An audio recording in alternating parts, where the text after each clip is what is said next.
a big transition for me in the agency game in the last few years was really looking at, our client retention and really understanding like if we did everything in our power to retain clients, how long would we keep them and how much would they really be worth? Right? That was a game changer for me because when I sat down and did that math, I was like, this can't be right. I had to do that again. And it was like, let me go through this exercise one more. I literally had to go through this exercise like 3 times because I'm like, wow.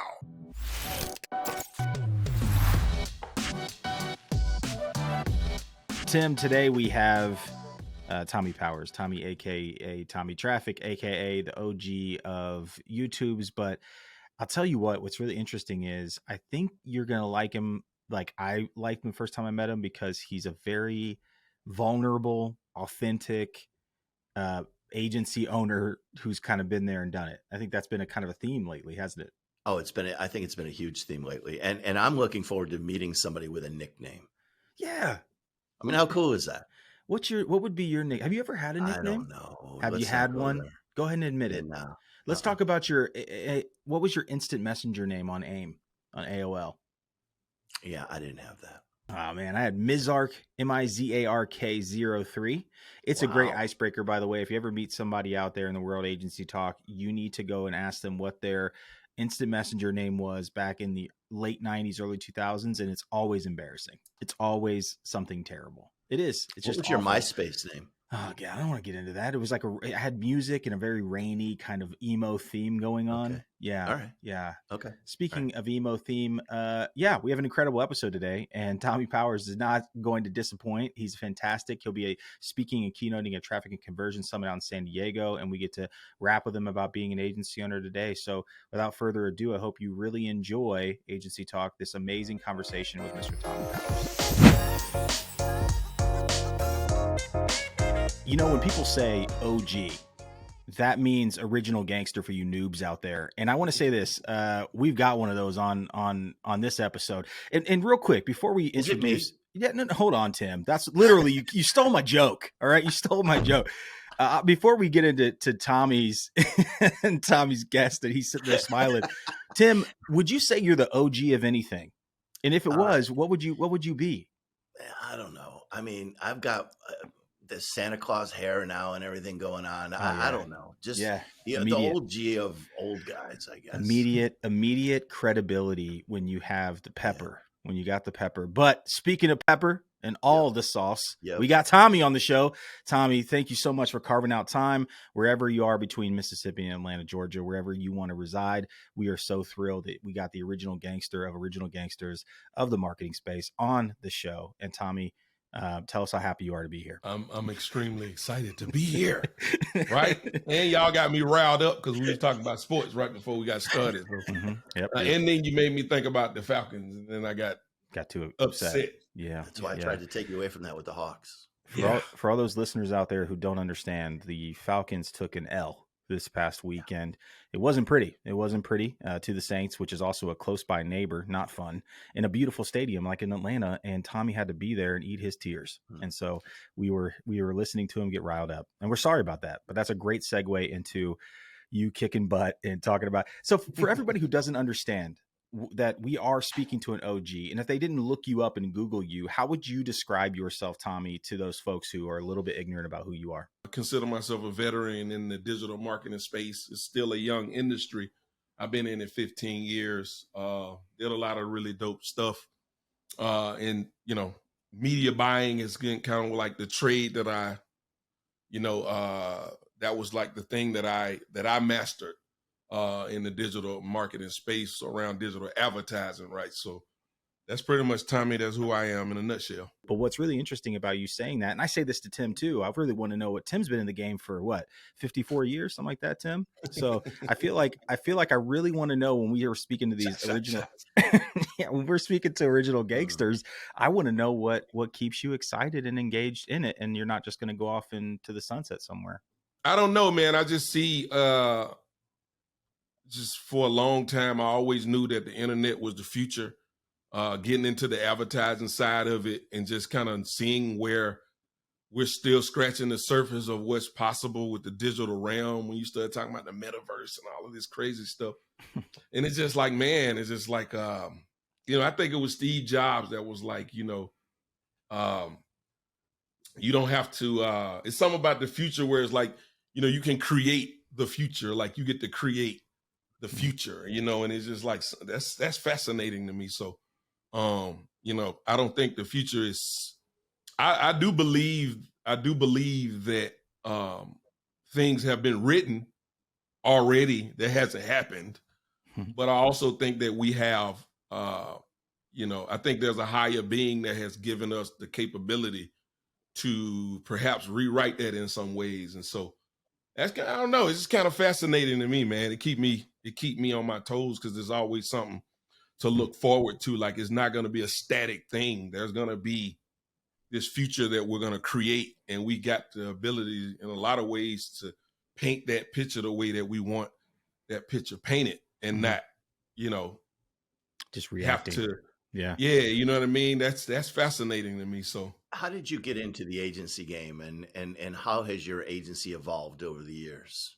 Yeah, I got in the agency game on the back end of affiliate marketing, where I was doing really well in that space, and then I got shut down by Google in late 2009.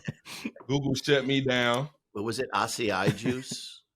Oh yeah, I ran all of that. That wasn't really what got me shut down. It was ClickBank offers. Actually, it was all of that, right? It was all of those.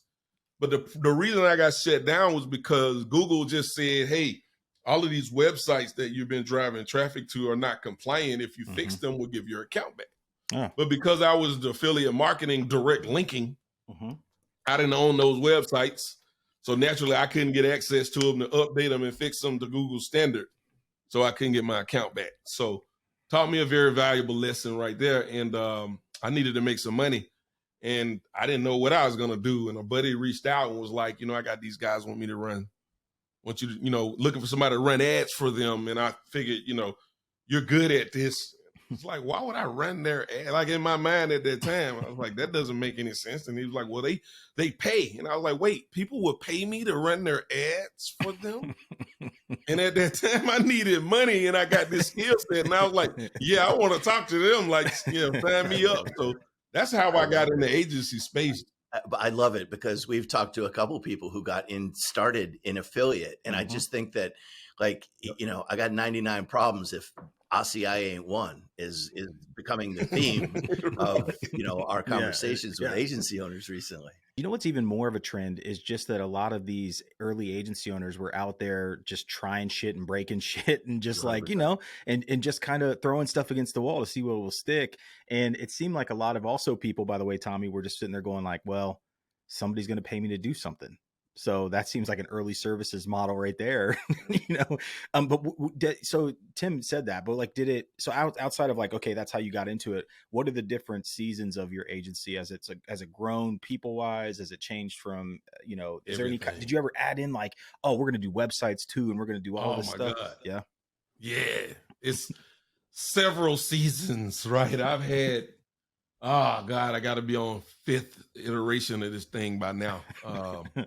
Right, because it started out as a one-man band, and then you get the bright idea that you're going to scale it, you know, and then I got a partner, and then we had 12 employees and 30-something clients, and then it was like, I don't like this because I'm waking up in a reactive state every day, and that's what made me realize, like, once I landed on that thought process, I knew that I wasn't going to continue in the way that I was operating. It's like, I'm reacting every day. I don't like that. I'm a proactive person by nature. That's just kind of naturally who I am. So forcing me to be reactive just didn't feel natural. So obviously I scrapped that, and then I kind of went back to kind of a one-man band thing. And then I got out of the agency game, and then I got back in the agency game. Then I built another team, and like it's been so many iterations of it, man. It's kind of crazy. Lots of iterations of it. And I learned along the way, I learned a lot. We got a major nugget there for me was just this idea of feeling like waking up and being reactive. I mean, I don't know how many times don't want to admit that was how I felt.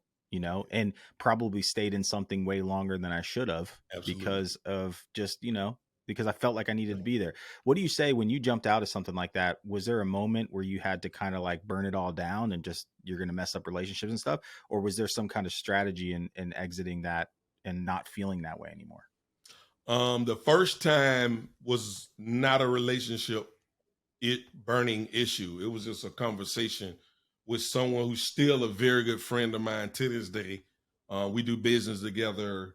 We a lot of things, right? He's my brother. His name is Sam Bell. He's my brother. Like, we just had a conversation, we just kept it real with one another. And we started our relationship that way, and it's always been that way.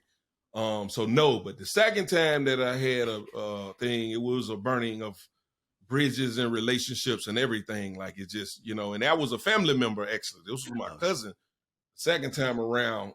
And yeah, it burned a lot of things. I basically burnt it down to the ground almost, like, All right, let's segue a little bit, because this could turn into us burning this down. We don't even know. We might be upset. See, we'll start talking about the Falcons again. Everybody will get hurt. It'll be just tears. Talk about the Bills. So why we brought you on this podcast, Tommie, outside of you being incredible, I think people get that now. Very transparent, very upfront and open. And I think you really do have a great heart for wanting to do this education thing, because you probably wouldn't be doing it if you didn't want to give back in this way. I know a lot of people follow you because of YouTube. I know people follow you because of media buying. What I think is actually your secret sauce, and correct me if I'm wrong, is I actually think that you pay attention and you're really good at getting people's attention. And that content piece, that awareness piece, I want to tap into that a little bit about how the heck you did that. Because I think a lot of people right now are just being like, hey, the number one problem I have as an agency owner is I need more leads. And it's like, okay, yeah, maybe. Or, hey, I just want people to know me. I want the right people to know me. What would be some of the advice and some of the learnings there to kind of break through that, or maybe even shift that mindset a little bit for an agency owner trying to be discovered by the right people? I don't have a secret strategy for awareness and leads. And my thing is, I kick butt for people by showing up and doing what I'm saying I'm going to do. Most of the time, I ain't 1,000, but I've been able to be fortunate enough to be right more than I'm wrong. Mm-hmm. But even in the wrong, I think it says something about your character to people. And like I said, to have that happen to me on a couple of occasions where, someone is still willing to refer me, even though what we worked on didn't really work out the way that we had hoped. It was really because of the character of who I am and me demonstrating who I am by showing up and doing what I said I was going to do. And I don't think enough people get that. Like, showing up is like 80% of the battle. Just show up and do what you say and take accountability for your actions. That's, and then when you're able to do that consistently and you're starting to win consistently, people talk. There's a next step to it, though. So somehow you've figured out, like Marcus said, secret sauce, right? Like, if I started a YouTube channel, I would have 13 followers in 13 years. You have done a whole different deal with this. And there's got to be some way that you relate that makes it more appealing than somebody like myself. So what are those things that you do that you pay attention to? That's the thing. I just show up and be me. I don't want to be nobody but me. I never, ever wanted to be anything other than the best version of me. And my thing, and my mother, really put this in me, just like, you're enough. You know what I mean? And at the end of the day, if don't nobody else respect that, then they're not worthy of, you know what I'm saying? Like, just be you and be the best version of you that you can be, and let the chips fall where they may. And you won't never really have to worry about anything. Life will be pretty easy for you to just kind of, operate, in different spaces. And, and my mother taught me articulate, and cause we Mississippi, right. And we got the vernacular and we say these weird words and things that people don't understand. And so my mother taught me, to be who I am, but also understand how to articulate so that I can communicate to other cultures and races and people with different backgrounds and things like that. Articulating is how I'm going to be able to translate across, but still being able to be who I am. So I don't really think about it like that. I just do that, and it's been working. There's a Nike moment happening here, though. The theme is just show up. 100%. Well, it's also interesting because what I'm always pressing on, this is so me though. This is my affliction, is that when I get to talk to somebody like you, I'm like, yo, give me the tactics, give me the 1, 2, 3, 4, 5 of how you get this, and tell me how you buy, and tell me how you do, like all that stuff. What I'm hearing, which is hilarious because of how simple it is that you're telling an agency owner out there, hey, don't focus on how I do it, focus on who I am and focus on who you are. I mean, you still got to deliver. You know what I mean? Like, yeah, exactly. I don't want to gloss over there. I don't want to sound like I'm glossing over the idea that you got to deliver. You know what I mean? So yeah, like you still got to deliver results. That's so important. It's funny, Tim, we bring on these people and they're very much, we position people like you, Tommie, as a North Star, but I don't think people really get to understand that there's a slog to this game. Like before you became this person who was on YouTube teaching people and you got courses all over the world and all this stuff. And before you're on stage at TNC, you're out there like in the slog of it, just doing the work. What do you think about that, Tim? Go back and I go back to that affiliate mindset that you started with. That's pushing the boundaries. And I think there's, the laboratory technician, the black hat technician of pushing the boundaries. Once you push those boundaries, you can back up and become that white hat guy, but ultimately you got to know how far you can take it. So there's something there in that formula that brought you out to that affiliate level and then brought you back enough so that you're working within the guidelines, but you're also stepping right up against the line. I definitely push right up on the line, baby. I'm right up on the line. You know what I'm saying? I'm definitely that guy. I do agree, man. I think the affiliate thing, and I found this a common trait, with people in the industry and over the years, where, I think it's just like that talk, like it's a dog eat dog world in that affiliate game, man, and it's cutthroat. And it teaches you like the most creative person is going to be the one that's going to get, because typically what happens, like you get creative with something, you hit on it, and then you get a little bit of runway before everybody biting you. And now you got to like innovate, you know what I mean? And like you get in this cycle where you're constantly having to innovate if you want to stay at the top of the food chain. And me, I'm a very competitive guy, as you guys know, we talk about sports, right? Super competitive. So my mentality is I want to go where it's the blood, where it's blood. Because to me, like I'm gonna compete, I'm gonna out compete you, I'm gonna outsmart you, I'm gonna out muscle you, I'm gonna whatever it take to win. Like that's my mindset. So in that affiliate game, that competitive spirit, it's just almost like if you're a naturally competitive person. Mm-hmm. You don't even recognize that that's what's happening, but it's what's happening because every time you get something, you ain't got much wrong with one way for somebody gonna knock off whatever you're doing, and it's gonna affect it. And then enough people gonna knock it off where it's gonna affect it, where you got to innovate your way out of that. And I constantly had to do that.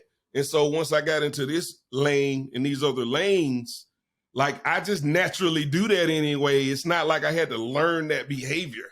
Mm-hmm. It's just like that's a natural thing. Like even to this day, I want to innovate. I don't want to ever be a dinosaur in the game. I want to be innovating moving forward. And that's just, and so from that affiliate game, it really kind of put me in that space. And I see that with other people as well, a kind of common thing. And we're pretty competitive people as well. So, I think that has something to do with it too.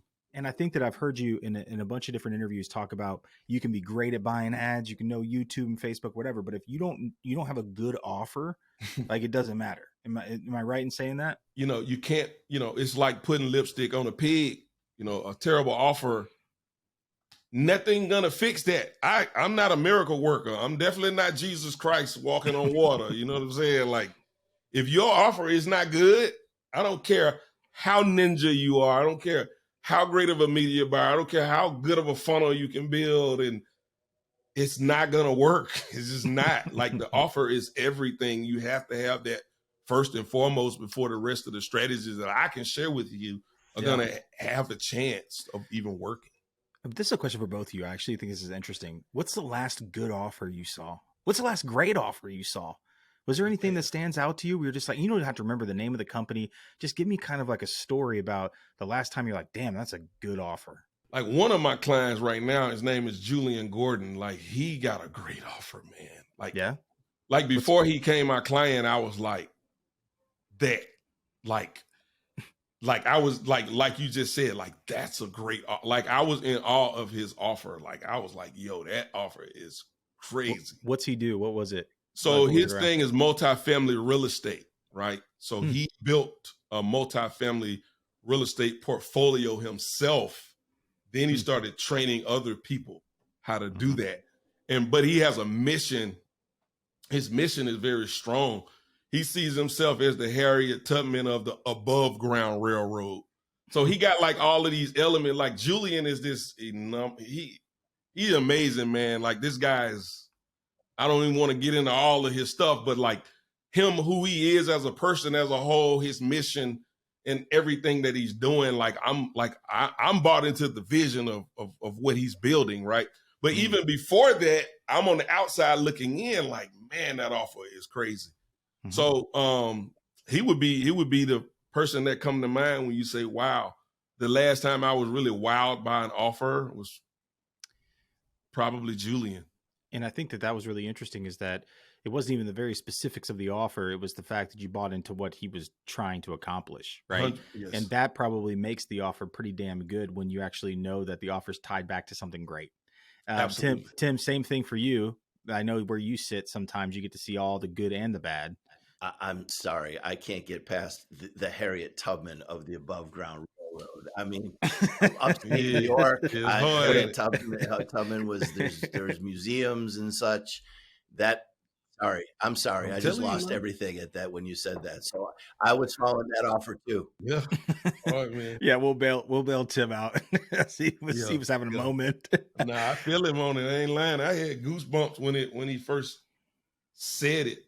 And the power of that message, you're talking about elaborating, but it's really evangelizing, right? Yes. It's about just that moment that you get sucked in because that person's so hot on this. And, we used to say in the consulting world, we used to say, if you're not red hot, how can you warm up your client, right? And that evangelist, who's just espousing the virtues of multi-home housing, and you've got to do this, and man, that pulls you in. I need to write that one down. I've never heard you say that, Tim. Tim's always got, hey, Tommie. Tim's got these little, I know, that's a bar. Little bar right there. Little bumper stickers that we just get to enjoy and lean in. Okay, so before you've been very generous with your time. We get to just totally hang out with you. We obviously get to talk about sports and have a whole different conversation, or different podcast in general. Maybe the way we want to land the plane, which is Tim's favorite thing in the world to say. It's another Timism, is like, let's land this shit. What are we doing right now? And we call it the one big thing. We really want people, when they turn this off, to have some actionable thing that they can go do right now. When they slam the computer shut, when they kick over their Apple computer because it doesn't work, what is the one kind of thing, charge, you would give them that they could go do in their agency? A big transition for me in the agency game in the last few years was really looking at, our client retention and really understanding if we did everything in our power to retain clients, how long would we keep them and how much would they really be worth? Right? That was a game changer for me, because when I sat down and did that math, I was like, this can't be right. I had to do that again. And it was like, let me go through this exercise one more. I literally had to go through this exercise like 3 times, because I'm like, wow, right? Because if I can actually retain a client, on average 3 years for what we do, because we get paid based on ad spend. And then if our client is scaling, we'll negotiate with them on that. But like, typically, like, you're getting a client spending a couple $100,000 a month, a couple million a year with you on the low end. and you can retain them over a longer period of time, like it's amazing how much that adds up, right? It blew me away. It really did. And then I went and looked at what our average value per client for the current roster we had, and I was like, wow. So I saw that, and then I saw like what it could be, and so I put a lot of things through that lens now in terms of what can we do to retain in order to maximize, the value that we create for them so they want to stay with us. Yeah, I think that a couple of things there. I mean, churn sucks. And the lifetime value of a customer is, if you're growing customers and you're retaining customers, then you're scaling, then you're building something that's vertical and not just horizontal, where you're doing a lot of work to maintain a lot of activity. Now you're productive. So I love that. I love that focus. That's great. Yep. 1 point takeaway. Tommie Powers, Tommie, AKA Traffic, Tommie, the OG of YouTube. I mean, whatever we want to say, Tommie the Passionate. Thank you for spending a little time with us, man. We really appreciate it. And obviously, if Tim and I get down to Atlanta, we're going to go see the Falcons win, or maybe check a Hawks game. Yeah, let's do the Hawks, man. The Falcons. Tommie Powers, you're amazing. Thank you so much for coming to hang out with us. And everybody out there, we know that you're thankful too. And make sure that you go over to agency-talk.com and check him out and stay in touch and get in touch with this man. Follow him everywhere, everything you could do. Tons of good information out there. Tommie, thank you so much, man. Thanks so much. Tommie Traffic, Tim. Mm-hmm. That's Tommie Traffic right there. Tommie Traffic, Tommie Powers. I think he's a great guy. He's real, which is always, to me, a great thing to be. That was a fun conversation. It really was. So you never answered my question though. What are you the OG of? I need to know that. I need to know what you're the OG of. I mean, Fred Flintstone and I were boyhood bros. And for me to go back to OG anything is just, it's a travel, man. I don't know. Agency Talk listeners, don't let Tim fool you. He's still hip and cool. He did a Jay-Z quote on this episode. I mean, there were so many things about Tim that's just so suave and amazing. OG of Suave. There you go, everybody. Hey, make sure you go over to agency-talk.com and check out the repository of amazing content we have. Make sure you subscribe. That's a nice reminder because we haven't said it in a couple episodes, but we love to hear from you as well. Shoot us a message, connect with us on LinkedIn. We love to hear about your agency, what you're trying to do. And hey, if you even if you want to be on this, I mean, you might not. We might not say yes, but if you want to be on this podcast, go ahead and shoot us a message. And as always, we are very appreciative of Agency Talk listeners, and we're very appreciative of each other. I'm very appreciative of you, Tim. And I am appreciative of you, Marcus. And I think we should say to people, if you're not smashing the like button, show us the love. You don't have to love us. Just show us the love. Yeah. I mean, you have to love me. I do this because I want to be loved. Make sure you smash that love Marcus. That's good. All right. Hit that like button. We like that. We do like that, and we love it at the same time. Agency Talk, thank you so much for listening to us. Check us out on the next episodes that come. Lots of great stuff coming your way. Thanks so much for listening.